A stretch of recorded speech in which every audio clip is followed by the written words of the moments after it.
Hello friends, कैसे आप सभी। My name is Preeti, your science teacher. आज हम डिस्कस करेंगे ओम्स लॉ। ओम्स लॉ बहुत ही इम्पोर्टेंट टॉपिक है, बहुत ही छोटा सा और बहुत ही इजी है। चलो शुरू करते हैं।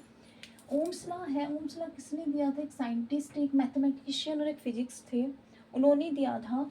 जियोर्ज साइमन ओम, उन्हीं के नाम पे ये ओम्स लॉ बनाया गया है। ओम्स लॉ हमें क्या बताता है? ओम्स लॉ हमें क्या बताता है? रिलेशनशिप बताता है किस किस के बीच में।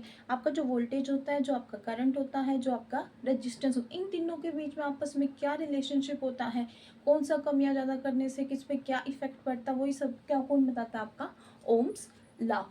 तो हम इसमें बोल सकते हैं ओम्स लॉ गिव्स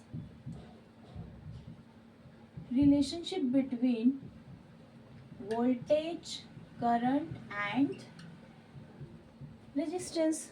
और इसकी दूसरी डेफिनेशन क्या कहती है? It states that current is directly proportional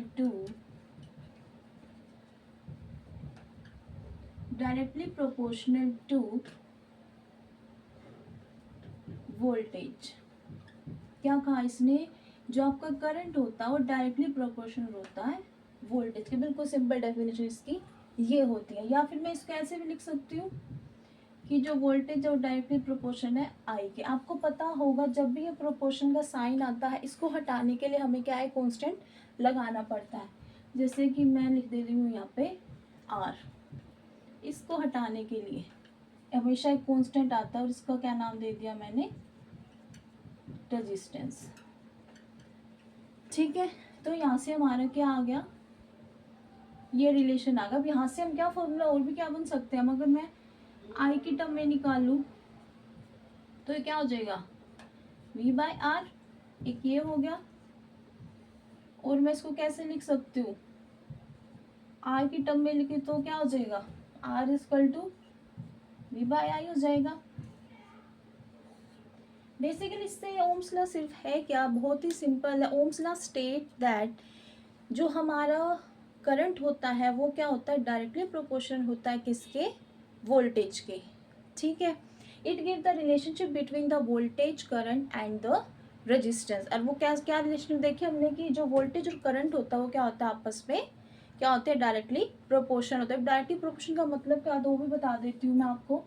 जैसे कि यहाँ से देखो, इन दो रिलेशन से देखो आप, मैं इनको 1 2 नाम दे देती हूँ, 1 और ये 2। इससे हम क्या कंक्लूड कर सकते हैं? कंक्लूजन क्या निकला यहाँ से? कंक्लूजन क्या निकला? कंक्लूजन फ्रॉम इक्वेशन 1 एंड 2 क्या निकला? जो हमारी ये है फर्स्ट है, फ्रॉम फर्स्ट से क्या निकला?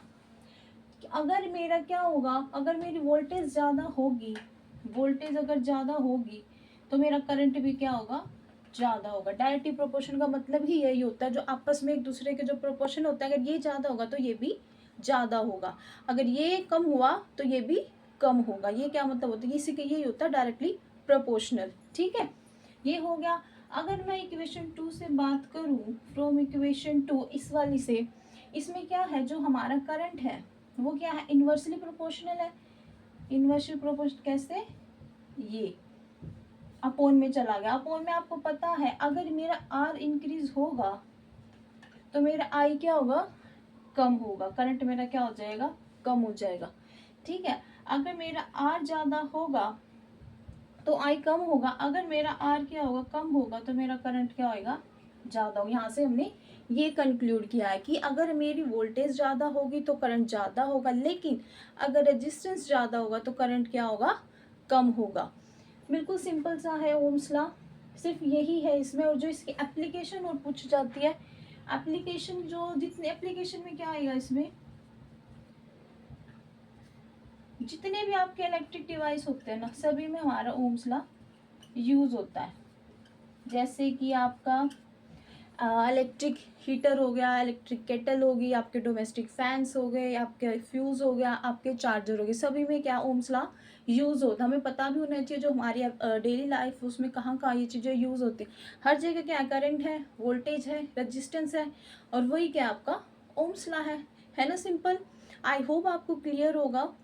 फिर भी मैं एक बार फिर से रिपीट कर देती हूँ, जो हमारा ओम्स लॉ क्या बताता है, ओम्स लॉ क्या बताता है हमारा, Ohm's law give the relationship between voltage current and resistance. वो हमने देख लिया क्या रिलेशनशिप निकल के आई है, कि जो हमारा करंट होता है वो डायरेक्टली प्रोपोर्शनल होता है वोल्टेज के, और इन्वर्सली प्रोपोर्शनल होता है हमारे किसके, रेजिस्टेंस के। ठीक है, आई होप आपको समझ आया होगा। फिर भी आपको कोई डाउट है तो आप मुझे कमेंट करिए, कमेंट सेक्शन में पूछ सकते हैं। Thank you so much.